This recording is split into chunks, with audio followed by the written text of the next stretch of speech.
de nous avoir rejoints pour cette troisième conférence, donc avec Patrick Buisson. Cher ami, est-il bien utile de vous présenter? D'autres l'ont fait pour nous, vous présentant tour à tour, comme vous le rappelez dans une formule étincelante de votre ouvrage magistral « La cause du peuple », vous présentant donc soit comme un Raspoutine alopécique, soit comme un Père Joseph défroqué. Désormais, loin, nous l'espérons temporairement, des ors et des griseries du pouvoir, vous poursuivez opiniâtrement un travail de transmission et d'analyse. Certains vous ont accusé de faire du gramscisme de droite.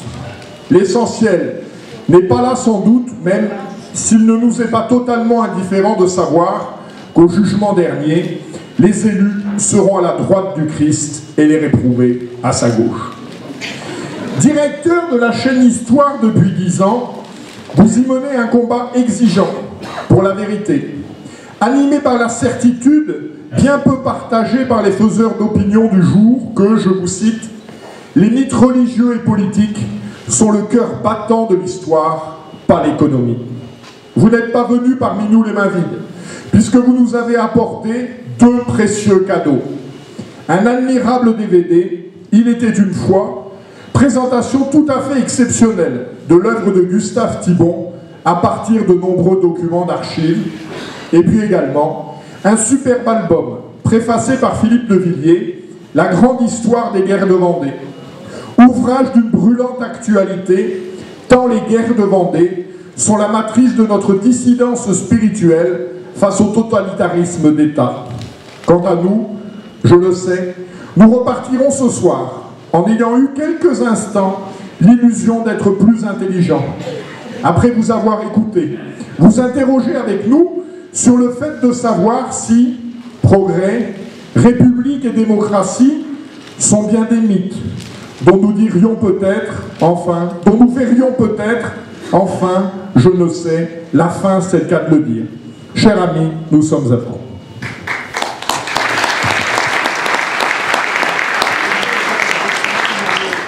Merci à Jean-Pierre Legendre de m'accueillir et il a placé la barre très haut. Je vais essayer d'être à la hauteur qu'il a indiquée. Je voudrais partir justement de ces guerres de Vendée. Vous ne le savez peut-être pas, mais les guerres de Vendée sont terminées. Je veux dire qu'elles sont terminées parce qu'elles échappent désormais à la controverse historique, aux querelles mémorielles entre les blancs et les bleus, et ainsi elles redeviennent, oui, une question d'une brûlante actualité, car c'est la question de la légitimité du pouvoir composée des guerres de Vendée. Tout ce que ces événements, il y a plus de 2 siècles, ont à nous apprendre, est accessible pour qui veut comprendre, entendre et voir. Tous ces événements nous donnent la clé du présent. Et pourtant, pendant près de 2 siècles, les guerres de Vendée furent l'objet d'un consensus qui justifie tout à fait la sentence terrible de Joseph de Maistre: l'histoire est une conspiration permanente contre la vérité. Pendant 2 siècles, l'historiographie officielle, qui avait cher à la Sorbonne, les Hollard, les Mathiez, les Saumoules, les Lefebvre, ont cherché à ensevelir une 2e fois les Vendéens dans un sépulcre d'occultation, de négation, un sépulcre du non-dit et du déni. Il fallait à tout prix exonérer le mythe fondateur de la République. Il fallait à tout prix exonérer son moment inaugural de ce que Pierre Chenu, le grand historien, a appelé la messe de sang qui l'a accompagné.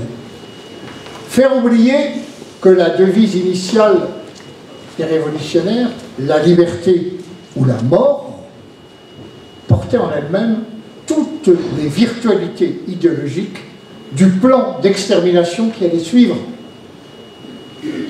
La négation du martyre vendéen a d'abord été une nécessité politique pour un régime qui s'est longtemps senti faible, à telle enseigne, à tel point que la révision constitutionnelle de 1884, presque un siècle après les événements de la Révolution française, a cru devoir introduire un article qui interdisait de remettre en cause la forme républicaine du régime.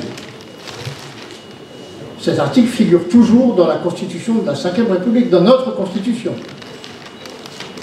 et renforce ainsi le particularisme français. Par exemple, à la différence de la Constitution espagnole, qui n'interdit nullement de remettre en cause la forme monarchique des institutions, en France, c'est la forme qui est sacralisée, pas le fond. La République en France est une religion séculière, certes, mais une religion quand même. On peut tout faire, le fond importe peu, la forme institutionnelle de la République est intouchable. Or, contre toute attente, le temps est en train de sceller la victoire des vaincus de 1793, naturellement. Longtemps, il y a eu ces excuses absolutoires des circonstances de salut public, la patrie en danger, par quoi on a prétendu justifier la terreur. Elle ne rencontre, même dans l'historiographie jacobine, plus beaucoup de soutien à cette thèse. L'exécution du plan d'extermination voulu par la Convention intervient sans aucune relation avec les nécessités militaires, ni avec les impératifs de la défense nationale. L'Holocauste vendéen commence après que l'armée catholique et royale, vous le savez, ait été écrasée dans les bois de Savenay en décembre 1793, au terme de la virée de Galerne, alors que les armées de la République sont victorieuses aux frontières, si bien que l'argument de la conjonction des périls, péril intérieur et péril extérieur, ne tient pas. Il s'agit d'une politique dictée pour des raisons strictement idéologiques, pas militaires, pas de défense nationale. Alors il n'y a plus grand monde pour protester aujourd'hui que la Vendée ait été le théâtre de crimes de masse. L'estimation la plus sérieuse, celle de l'historien démographe Jacques Husnet, à partir d'une étude au niveau de chaque canton, oscille entre 150 000 et 190 000 victimes. Pour faire image, le grand historien Pierre Chonu, que je citais tout à l'heure, le maître de l'histoire statistique, disait que ces événements de la terreur et de la Vendée avaient fait plus de victimes au total, un volume de victimes supérieur à tous les mouvements, à toutes les jacqueries, à toutes les rébellions sous l'Ancien Régime, en l'espace de 18 mois. Plus de victimes que tous les soulèvements qui avaient pu se produire sous la Monarchie. Au reste, d'ailleurs, l'histoire jacobine a dû en rabattre ces dernières années. Elle est passée d'un négationnisme partial à un négationnisme partiel. Elle ne nie plus les massacres. Ce qu'elle réfute, c'est l'intention génocidaire de la Convention. À l'en croire, il y aurait en fin de compte que de regrettables manœuvres d'une soldatesque indisciplinée, avinée, mais exemple de toute planification étatique des tueries. Des crimes de guerre, tout au plus. Crimes de masse, oui, crimes de guerre, oui, et on s'arrête là. Or, la réalité du génocide n'est plus aujourd'hui contestable, notamment sur le plan juridique. Je dirais surtout sur le plan juridique, puisque le débat s'est déplacé, fort heureusement, et quand je disais que la guerre est terminée, on est sorti de la querelle d'historiens, pour entrer dans toute autre chose. D'abord, écartons le grief souvent mis en avant, le fait que le mot de génocide a été un concept inventé au XXe siècle, et qui ne pourrait pas donc s'appliquer à une période antérieure, ce serait un anachronisme. Lorsqu'il invente le terme de génocide en 1944, le juriste polonais Raphaël Lemkin déclare n'avoir forgé ce néologisme que pour désigner une vieille pratique dans sa forme moderne. Manière de dire que si les anciens ignoraient le mot, ils n'ignoraient pas la chose. Le génocide, ça existait de tout temps.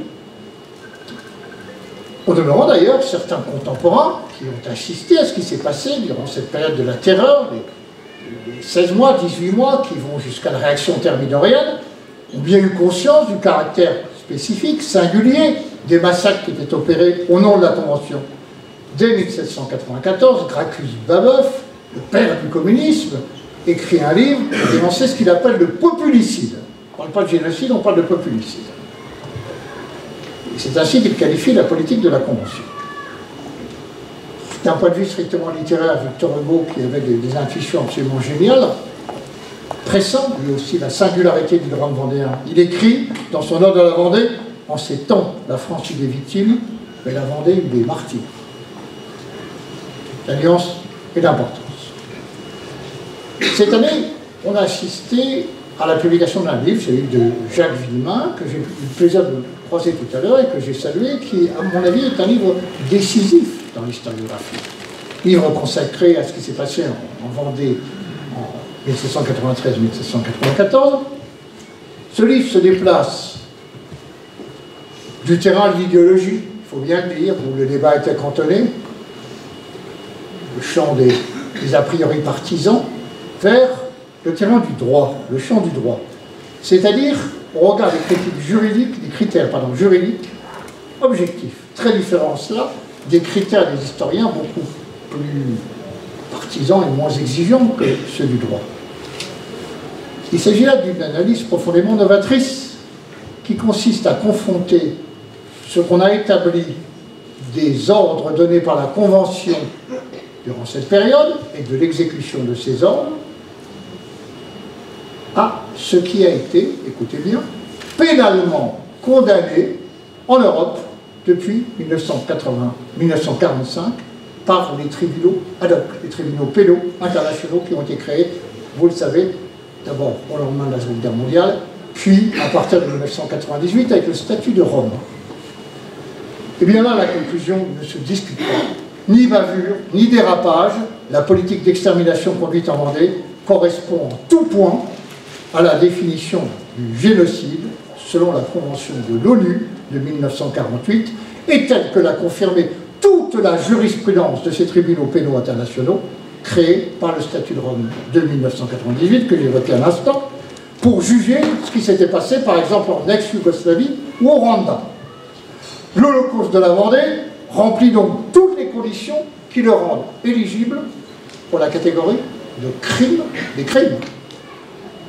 D'un point de vue juridique, au regard de la jurisprudence, ce n'est plus discutable, il y a bien génocide.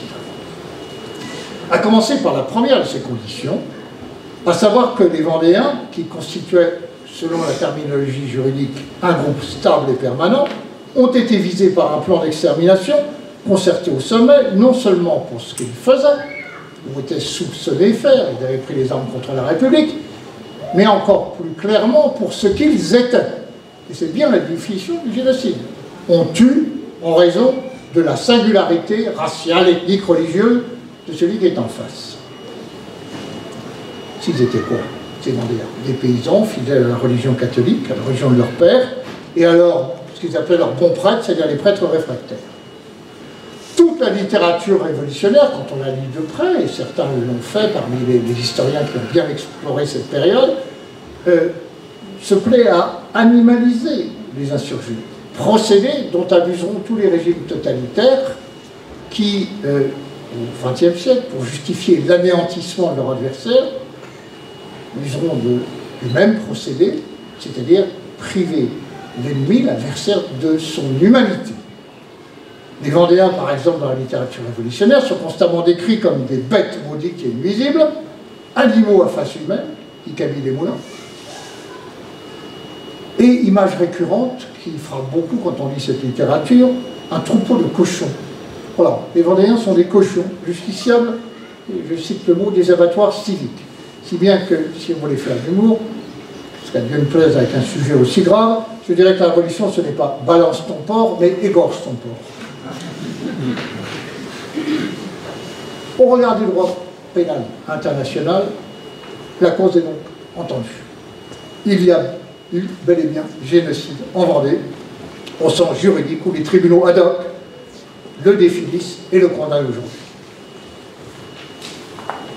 Alors mon propos va un peu quitter, si vous voulez, le plan historique pour essayer de tirer les leçons politiques ou métapolitiques de tout cela. Il faut bien comprendre qu'à la source de ce génocide, ce qui confère un caractère particulier à la guerre civile de 1793, cette guerre franco-française, il y a ce que François Furet appelle un schisme religieux. On ne peut pas comprendre le génocide vendéen si on ignore l'essence religieuse de la guerre entre bleus et blancs. qui donne ce caractère inexpiable et total à leur affrontement. La guerre de Vendée fut la plus atroce et la plus sanglante de nos guerres de religion. Alors évidemment, ça n'a pas été présenté comme ça, mais de la gangue historique s'est dégagée cette réalité qui aujourd'hui n'est plus née. Car la Révolution, quand on regarde les choses de près, fut bien une explosion de religieux. Alors du religieux non chrétien, le culte de l'être suprême, la théophilanthropie, du religieux laïque, qui visait à faire table rase du passé, à créer un homme nouveau, un sacré de substitution au lieu et place de l'ancien culte catholique, mais du religieux quand même. D'où d'ailleurs ces poussées de fanatisme éradicateur qui vont s'employer à exterminer non pas seulement les soldats paysans insurgés, mais aussi leurs femmes, ce que les révolutionnaires appellent le sillon générateur, les enfants, ce qu'ils appellent les futurs brigands. On est bien dans le génocide. On tue les combattants, mais aussi les civils, les femmes qui reproduisent et les enfants qui sont les dépositaires d'un héritage. L'antichristianisme fut incontestablement le ressort des massacres, mais cette guerre de religion s'est doublée aussi, il ne faut pas l'oublier, d'une véritable guerre sociale. Ce n'est pas d'aujourd'hui qu'il y a une coupure entre les élites dirigeantes et le peuple. 93 est l'illustration de cette coupure. De tels conflits ont eu lieu à l'étranger. Mais nulle part ailleurs en Europe, le passage d'une société d'ordre, ce qu'était la France avant les États généraux de 89, à une société de classe, ce qu'elle va devenir au XIXe siècle, ne s'est fait avec semblable bain de sang. Nous sommes une exception dans l'histoire de l'Europe. La Révolution est ce moment où se révèle et se précipite l'antagonisme radical entre deux mondes inaptes à se comprendre et dont les différences se trouvent brusquement révélées et exacerbées par les événements. D'un côté, la bourgeoisie révolutionnaire, acquise aux idées des Lumières, et qui ne voit dans les croyances des ruraux que superstition, obscurantisme, sauvagerie de population arriérée. De l'autre, une vieille société paysanne, attachée à un catholicisme populaire, et qui ne veut abdiquer ni de ses coutumes, ni de ses anciennes solidarités, fût-ce au nom de la liberté et de l'égalité, concept trop abstrait pour ne pas dissimuler à leurs yeux d'autres réalités beaucoup moins chatoyantes. Et la Révolution ne s'est pas contentée d'exterminer les Vendéens, elle a nié la Vendée et les Vendéens comme peuple.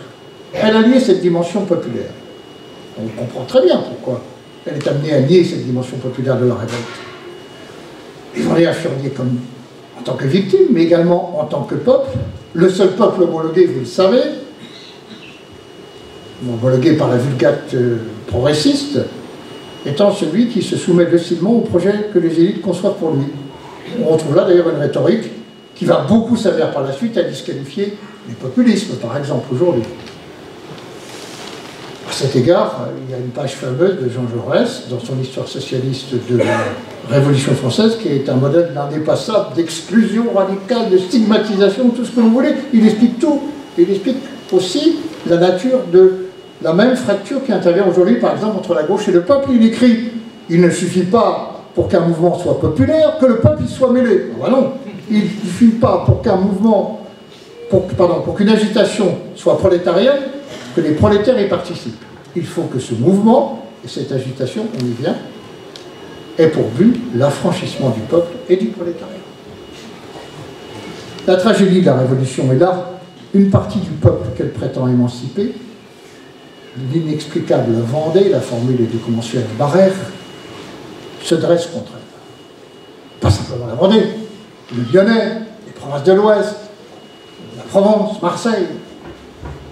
Pour justifier l'extermination des Vendéens, le nouveau pouvoir n'aura d'autre ressource que de nier leur identité sociale et les répudier en tant que peuple. Le peuple ne peut parler contre la Révolution, et bien si, le peuple s'est dressé contre la Révolution. Et vous voyez qu'on en vient à des considérations très contemporaines, puisque ce que pose la Révolution est la phase de la terreur. C'est-à-dire le gouvernement du Comité de salut public appuyé sur la Convention, c'est le problème de la légitimité. C'est ça que l'insurrection vendéenne va nous amener à comprendre. D'abord, qu'est-ce que c'est que la Convention? La Convention, c'est un régime insurrectionnel. Il est né de la journée du 10 août 1792 aux Tuileries. Il va déboucher sur des élections au mois de septembre 92, un régime qui est totalement en rupture avec la Constitution de 1791, donc un régime insurrectionnel, hein, le mot a son importance. Il va s'appuyer sur une assemblée, la Convention, qui sort des élections de septembre 92, élections au scrutin indirect, auxquelles participent moins de 10% du corps électoral. 700 000 votants sur 7 millions, on dirait aujourd'hui, d'inscrits. Ne peuvent pas voter à l'époque les non-contribuables, les paysans, les pauvres, les domestiques. Donc c'est vraiment, on dirait aujourd'hui, un corps électoral réduit à la bourgeoisie révolutionnaire. Il n'est pas encore la bourgeoisie bohème. Moins de 10% du corps électoral. Il y a par exemple 2 ouvriers dans la commune insurrectionnelle de Paris, le 10 août 92, qui va être dominée par les hébertistes, qui vont être les bouts de feu de la terreur. 2 ouvriers encore sur les 749 députés de la Convention élus en septembre. La Révolution française est tout sauf prolétarienne. Les bolcheviks de 1917, qui ne cessent pourtant de s'y référer, Lénine le premier, nouveau Robespierre, s'y tromperont pas quand ils pointeront le caractère et la direction petite bourgeoise de la Révolution française. Marx non plus ne s'y trompera pas, parce qu'il désignera la bourgeoisie comme la classe révolutionnaire par excellence, pas le prolétariat, la bourgeoisie. C'est Marx qui parle. Là est la leçon inaugurale. La Révolution française a créé et imposé le despotisme d'une minorité. Et elle ne cherchera plus par la suite qu'à maintenir le despotisme de cette minorité légale. Le fait qu'elle soit légale ne lui ôte pas le caractère de minorité. Minorité elle est, minorité elle reste. Toutes les lois révolutionnaires n'ont jamais exprimé que la volonté de cette infime minorité et non la volonté générale. Mais remarquez bien qu'on le savait depuis le début. Et c'est là que vous allez voir où on revient à la situation contemporaine. Les choses ont très mal commencé. D'emblée, les États généraux réunis en 89 écartent les cahiers de doléances. Ils vont se transformer en Assemblée nationale, puis en Assemblée constituante, et la première décision que va prendre cette Assemblée, c'est d'affirmer, pas la souveraineté du peuple, mais la souveraineté parlementaire. C'est le rejet de ce qu'on appelle le mandat impératif. Le mandat impératif, c'est la disposition qui prévoit que le mandataire, en l'occurrence l'électeur, puisse exiger du mandant, autrement dit l'élu, qu'il s'engage sur un certain nombre de points précis. Le mandat impératif écarté, l'élu se voit exonéré d'entrée de la moindre obligation vis-à-vis du corps électoral, dont la souveraineté est alors limitée au jour de l'élection. Et c'est bien ça aujourd'hui. Notre souveraineté est limitée au jour de l'élection. Après, les élus font ce qu'ils veulent. Le fondement du libéralisme, il est exposé d'emblée par le fameux discours de l'abbé Sieyès. Qu'est-ce que les États généraux? Rien. Que vont-ils être? Tout. En 89, ce discours, il dit quoi? Il assoit la souveraineté parlementaire aux dépens de la souveraineté du peuple. À peine né, sitôt congédié, car toujours suspecté de succomber, tôt ou tard, aux passions ou aux instincts. La démocratie dite représentative qui sort des États généraux et de l'Assemblée constituante, et ça va être une tradition qui va se perpétuer pendant des siècles, n'a pas pour objet de protéger le peuple contre son immaturité, et contre sa prétention à exercer sa souveraineté. Je veux dire que c'est son objet principal, de le protéger, ce peuple, contre son immaturité et contre l'exercice de sa souveraineté. C'est pour ça qu'il va le lui ôter. Ce que Jacques Julliard appelle la démocratie substitutive, c'est la réalité du régime dans lequel nous vivons, qui n'est en rien une démocratie représentative. Moi, j'appelle ça, pour ma part, la démocratie des démolâtres. En tout point contraire, on va y venir, à la démocratie des démophiles. Et l'histoire de nos républiques jusqu'aujourd'hui sont tournées contre, on va le dire, l'exercice d'une démocratie vraiment représentative. Tout au long de son histoire, nos républiques, 3e, 4e, 5e, c'est un peu différent, mais on y viendra, ne s'est jamais soucié, aucune de ces républiques, d'accomplir la volonté générale, mais plutôt d'en restreindre l'expression par des procédures d'exclusion ou de neutralisation, frappant telle ou telle catégorie au gré des circonstances, et le plus souvent les catégories les plus modestes. Comme si, victime d'un suprême paradoxe, la démocratie ne pouvait survivre qu'en manipulant le corps électoral. À bien regarder, le souverain n'a-t-il jamais été autrement que captif? J'emploie ce mot parce que c'est une formule d'André Tardieu d'avant-guerre. Le souverain captif. Oui, le peuple est un souverain captif. La République n'a jamais été autre chose qu'un kratos sans démos, un pouvoir, une puissance sans le peuple. Kratos sans démos. Dans la démocratie, il y a un élément qui manque. La Constitution de l'an 3 en 95, celle qui est à l'origine du directoire, impose d'emblée le suffrage censitaire qui va prévaloir pratiquement pendant toute la première moitié du XIXe siècle. Ce qui revient à exclure les ouvriers, les artisans, les paysans de l'expression de la volonté générale. Seuls votent ceux qui payent un sens. Ce qui revient à exclure, autrement dit, ce qu'on appelle les classes laborieuses, considérées comme essentiellement dangereuses, pour reprendre le titre du livre socle de l'historien Louis Chevalier. À tout cela, c'est longtemps ajouté l'exclusion des femmes, jusqu'en 1944, alors que toutes les monarchies européennes, au XIXe siècle, leur avaient déjà octroyé le droit de vote, seule la République française s'y refusait, au prétexte qu'elles étaient supposées être sous l'influence de l'Église, et donc sujettes, par là même, à l'aliénation cléricale. Ce sont d'ailleurs du reste les ultra-royalistes qui se firent dès la Restauration les partisans du suffrage universel. Il faut bien avoir ça présent en l'esprit. Les républicains n'ont toujours été favorables qu'à une forme de démocratie censitaire qui restreignait le corps électoral. Carl Schmitt disait « Le mythe de la représentation supprime le peuple, comme l'individualisme supprime l'individu. » Eh bien, nous y sommes. Car c'est bien ce à quoi nous assistons sous la Ve République, avec la combinaison de deux choses. D'abord, du scrutin majoritaire, adopté depuis 1958, et de l'explosion de l'abstention qui aboutit à un rétablissement de facto du suffrage censitaire sans qu'il ait été nécessaire de l'inscrire dans la loi. Faute d'un mode de scrutin qui permettrait aux catégories populaires d'être représentées dans les élections intermédiaires, seuls votent les inclus, ceux qu'on appelle les inclus, qui se reconnaissent dans l'offre centrale, PS, Républicains, aujourd'hui la République en marche. Seuls ceux-là vont voter dans les élections intermédiaires. En clair, les bobos, les retraités, les fonctionnaires, des catégories qui participent du système. Aux dernières législatives, par exemple, d'après les enquêtes d'opinion, l'abstention des bas revenus a été de plus de 70%. Les pauvres savent que le mode de scrutin ne permet pas de représenter les partis populistes, ils n'ont pas voté. Rappelons les chiffres de l'élection présidentielle. Avec 15% des inscrits au premier tour, la République en marche rafle la majorité des sièges à l'Assemblée nationale. Je dis des inscrits, parce que comme vous le savez, il y a près de 4 millions de Français qui ne sont pas inscrits sur la liste électorale. C'est-à-dire que le pourcentage est encore plus bas. Mélenchon, Le Pen et Dupont-Aignan, à eux trois, totalisent 45% des suffrages à la présidentielle. Là où tout le monde va voter. 2 mois après, 1 mois et demi après, aux législatives, ils n'obtenir que 26 députés. C'est-à-dire à eux trois, 4% de la représentation nationale. Regardez, 45% des voix à la présidentielle, 4% des députés. Et on appelle ça une démocratie représentative. Mais vous voyez bien la filiation depuis 89. Et les choses s'aggravent encore. Je disais tout à l'heure, la Convention a été vue par moins de 10% du corps électoral.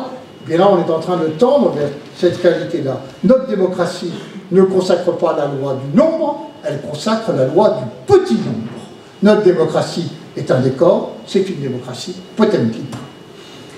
Elle n'est plus qu'un rituel dont la classe dirigeante a besoin pour asseoir son pouvoir et lui donner une apparence légale. Cette dénaturation de la démocratie correspond parfaitement à la définition qu'en donnait le poète Paul Valéry. La démocratie, c'est l'art d'empêcher les gens de se mêler de ce qui les regarde. N'importe quel autre mode de désignation, y compris le recours au tirage au sort, c'est-à-dire le retour aux origines de la démocratie athénienne, puisque les représentants étaient élus comme cela, permettrait de redonner au peuple le sentiment qu'il participe, ou est pour le moins associé au gouvernement de la cité. Alors on comprend que l'usage abusif qui est désormais fait du mot démocratie recouvre très exactement une réalité contraire à ce qu'il énonce. Il s'agit d'une antiphrase qui désigne la privatisation des instruments de gouvernement par une minorité résolue à imposer sa loi au plus grand nombre et à exclure le peuple du processus de décision. C'est la privatisation du pouvoir au bénéfice d'un système. Napoléon disait à Fouché, supprimez tous les journaux, mais en tête du décret, mettez 6 pages de considération libérale sur les principes. Telle était la méthode de Napoléon. On supprime, on interdit, mais on proclame la liberté. C'est exactement la post-démocratie. On affirme les principes, que pour mieux les couler aux pieds, on les proclame d'autant plus sacrés qu'on a la ferme résolution de ne pas les mettre en œuvre. L'antique principe, élaboré au temps de la cité grecque, qui voulait que la politique soit déterminée par l'accord de la majorité, est aujourd'hui récusé en pratique. La majorité n'est plus une réalité arithmétique, mais un concept politique, résultant d'une application truquée et tronquée du principe majoritaire. Le poète anglais Coleridge disait que le vote est une suspension provisoire de l'incrédulité. Voter, en effet, c'est d'une certaine manière croire au miracle. Eh bien, il se trouve qu'il y a de moins en moins de Français pour voter. Autrement dit, de moins en moins de Français pour croire au miracle. La raréfaction des électeurs, se conjuguant avec l'intérêt qu'ont les élites dirigeantes à ce que le peuple reste chez lui le jour du vote, a fait que le slogan de mai 68, vous vous en souvenez, élection piège à con, est aujourd'hui la chose du monde la mieux partagée, et par la France d'en haut, et par la France d'en bas. Dire que la République n'a pas accouché de la démocratie, mais qu'elle l'a détournée et empêchée, d'éclore, ne relève pas de la polémique, mais d'un simple constat que nous impose l'histoire. Alors la question qui vient naturellement au terme de cette réflexion est: qu'est-ce que la République aujourd'hui? Dans quelle République vivons-nous? Depuis la vague terroriste de 2015, il est d'usage commun dans les médias et dans les discours d'exalter les valeurs républicaines. Des valeurs qu'on ne situe pas vraiment, des valeurs aussi ronflantes que creuses. Il est d'usage commun de les présenter comme l'antithèse et l'antidote absolu du fanatisme des terroristes. Comme si les promoteurs de la guillotine, comme si les promoteurs du rasoir national en 1793, comme si les organisateurs de la terreur révolutionnaire avaient obéi, dont nous sommes issus, puisque c'est la matrice originelle, avaient obéi à des motivations radicalement différentes de celles des sectataires de Daesh et autres adeptes de la décollation. Comme si l'implacable machine du terrorisme d'État, qui s'est mise alors en place en France en 1793, n'avait pas servi de matrice et de modèle à toutes les entreprises totalitaires des siècles suivants, nazisme et communisme compris. Comme s'il avait fallu attendre l'été 2016 en France pour que les prêtres fussent égorgés derrière des autels. Il a fallu vraiment que le sectarisme le dispute à l'ignorance à un niveau rarement atteint pour que celui qui nous a tenu lieu de président de la République pendant 5 ans, dans un mélange de bassesse et de médiocrité qui a fait honte à toute la France, je veux dire François Hollande, se croit autorisé à dire après l'égorgement du père Hamel: attaquer une église, tuer un prêtre, c'est profaner la République. Dans ce cas, M. Hollande, la République, durant les 3 premières années de son existence, n'a cessé de s'auto-profaner en expulsant, en déportant, en guillotinant les prêtres par milliers pour tenter d'asseoir son pouvoir sur les esprits. Le mot République aujourd'hui est devenu, pour ces gens-là, un mot abîme qui permet d'ensevelir la France et d'en évacuer jusqu'à la mention.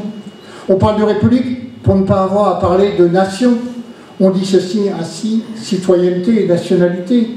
La République est née d'un mouvement d'affirmation nationale, ça on ne peut pas le nier, mais elle est aujourd'hui réduite à quelques principes universels. Ce qu'on appelle le patriotisme constitutionnel, cher au philosophe Jürgen Habermas en Allemagne. Un patriotisme sans patrie, en quelque sorte, purgé de toute référence à l'histoire, de toute dimension culturelle. Cette République, leur République, n'est que pure universalité humaine. Sa valeur suprême, c'est l'ouverture. Par opposition à la nation qui contrarierait l'ouverture à l'autre. Leur République, c'est une absence ouverte à toute présence de l'autre. Au fond, pour ces républicains-là, la France n'est qu'un espace administratif et juridique se définissant simplement par les droits de l'homme, et prioritairement les droits de l'homme migrant. Alors, effectivement, si l'identité collective se réduit à des valeurs universelles, on ne voit pas pourquoi on demanderait aux immigrés, aux fils d'immigrés, d'adopter la culture nationale.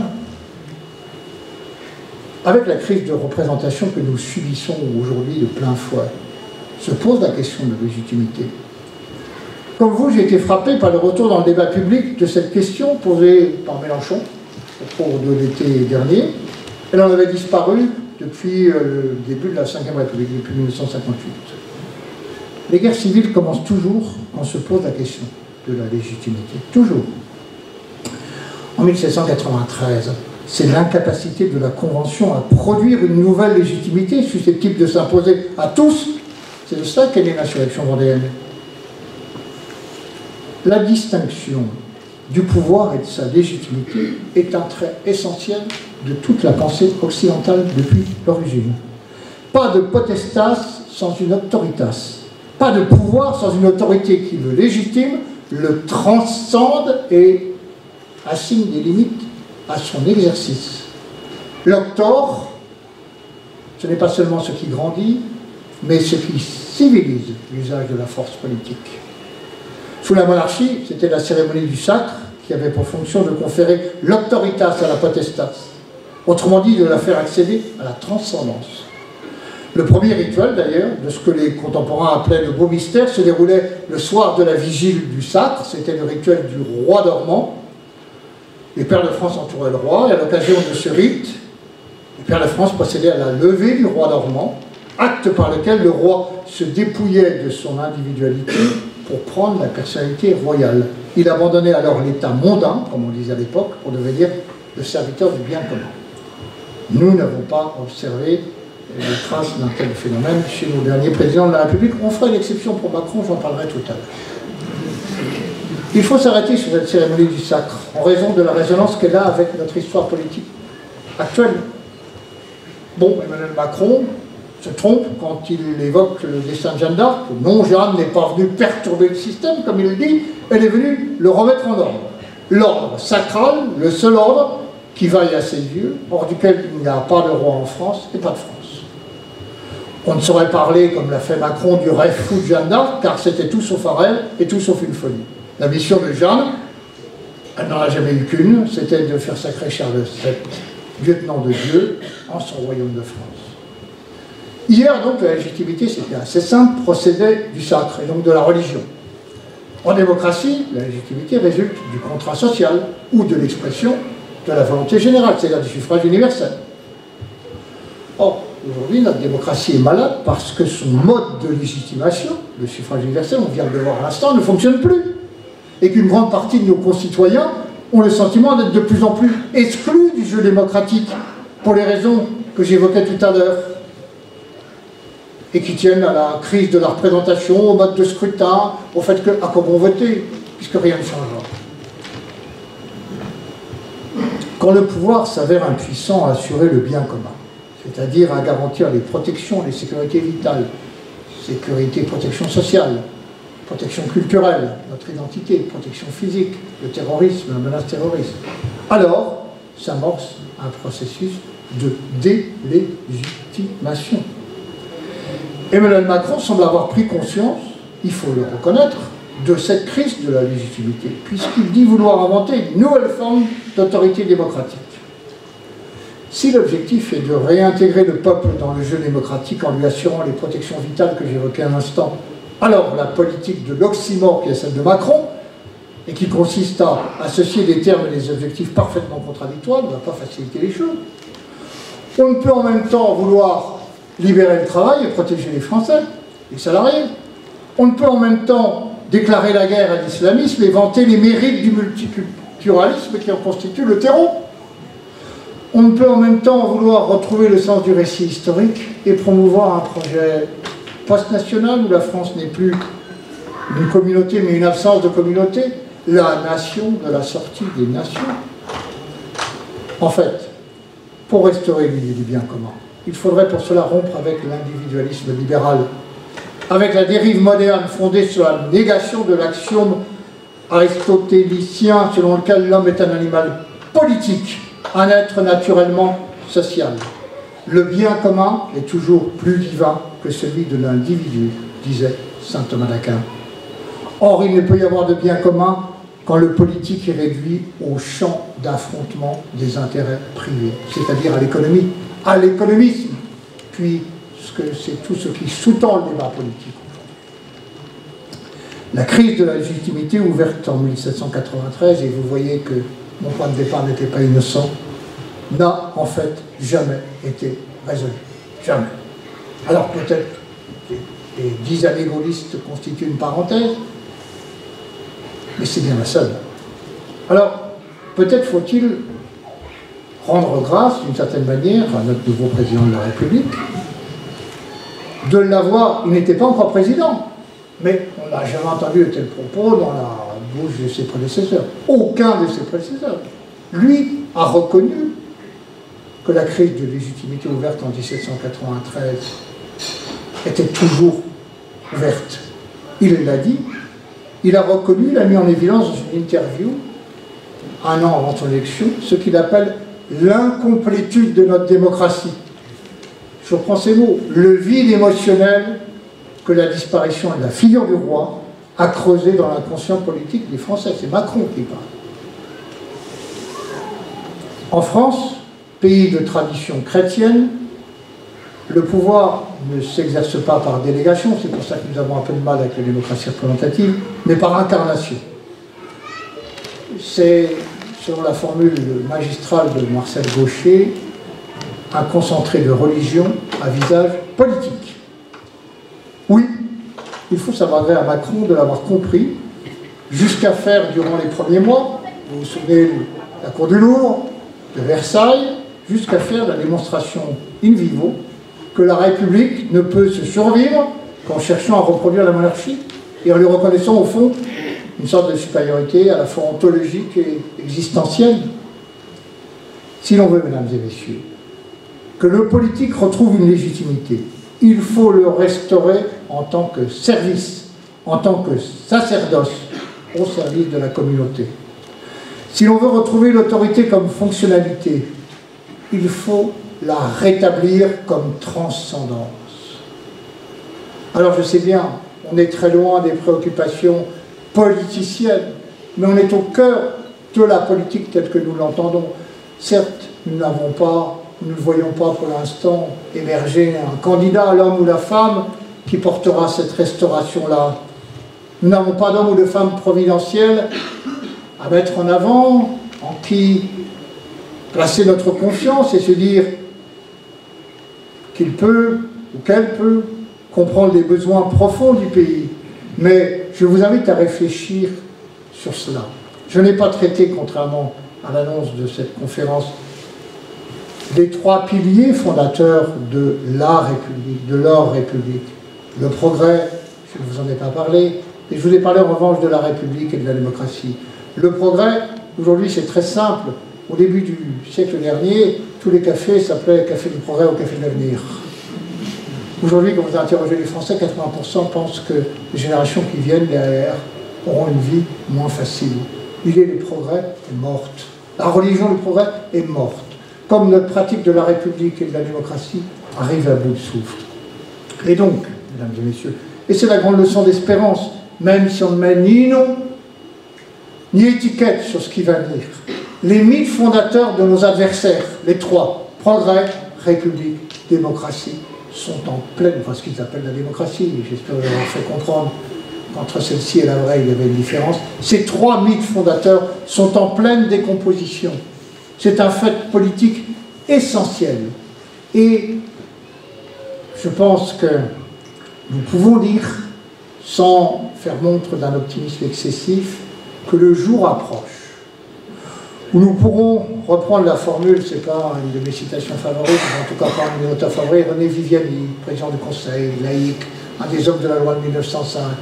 Et il ne parlait pas évidemment de ce, moi, j'évoque aujourd'hui, c'est-à-dire les 3 mythes fondateurs de la gauche, de nos adversaires, le progrès, la République et la démocratie, mais il a dit une chose que nous allons reprendre à notre compte, il a dit « Nous avons éteint des étoiles au ciel de France, personne ne les rallumera plus, jamais ».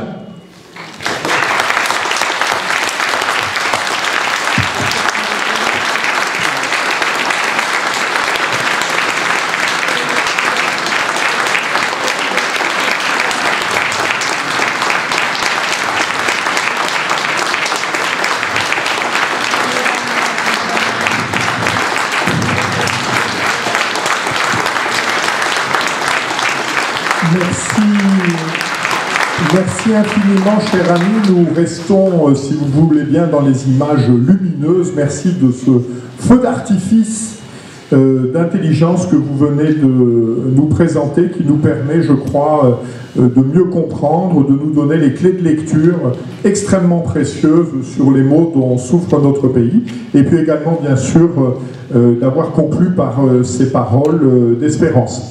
Pour ceux d'entre vous, et je sais que c'est le cas de chacun de vous qui ont apprécié cette conférence, je me permets de les renvoyer à l'ouvrage de Patrick Buisson, dont je n'ai pas encore parlé, qui s'intitule « La cause du peuple ». Alors que la cause du peuple est sous-titrée « L'histoire interdite de la présidence Sarkozy », il ne s'agit pas, contrairement à ce que vous pourriez espérer ou souhaiter, de l'analyse de la présidence de Nicolas Sarkozy vue par le petit trou de la serrure.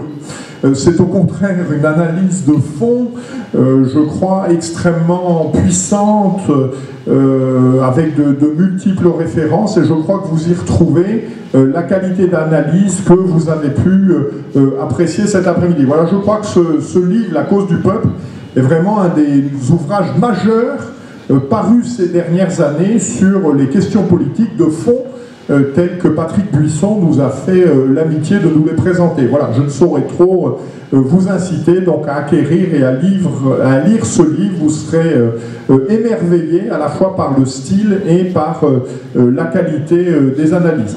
Donc je vous le rappelle, nous l'évoquions tout à l'heure, donc Patrick Buisson est encore parmi nous pour quelques instants. Donc je vous renvoie à son DVD « Il était une fois » sur Gustave Thibon, et puis bien sûr le magnifique album préfacé par Philippe de Villiers, La grande histoire des guerres de Vendée. Je crois que c'est un ouvrage dont la qualité des textes n'est surpassée que par la splendeur des illustrations. C'est vraiment un merveilleux cadeau de Noël. Chers amis, nous vous remercions infiniment de votre présence et au plaisir de vous lire et de vous écouter bientôt. Merci à vous.